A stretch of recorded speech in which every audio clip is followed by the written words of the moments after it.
On sort de 48 heures de garde à vue, comme vous avez entendu, effectivement on a quelque chose qui s'est passé qui est effroyable. On a un jeune de 20 ans qui a perdu la vie dans des circonstances vraiment très dramatiques.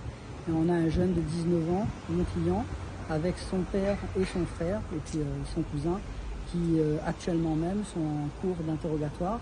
Mon client qui vient d'être mis en examen pour assassinat, qui est une infraction extrêmement lourde, extrêmement grave, et pour laquelle, bien évidemment, l'information judiciaire qui vient de démarrer va devoir trouver la manifestation de la vérité pour savoir précisément ce qui a pu se passer.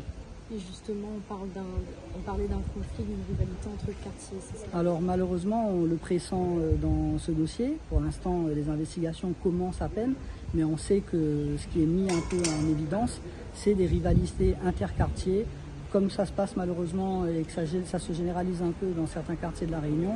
Là, a fortiori, on parle des quartiers de la Ravine des Cabris et de Bois d'Olive, où régulièrement il arrive donc des tensions de rivalité entre gens de ce quartier, notamment des jeunes de ce quartier. Votre client, comment il s'est senti donc, après la décision qui a été...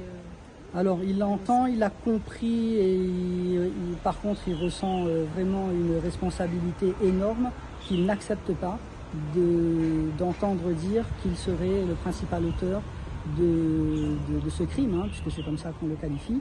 Il a une version qui met en cause effectivement d'autres auteurs. C'est sur ces investigations-là qu'il va falloir maintenant creuser pour que la manifestation de la vérité soit totale et permette justement de dire qui sont les véritables auteurs et comment un tel crime a pu se passer.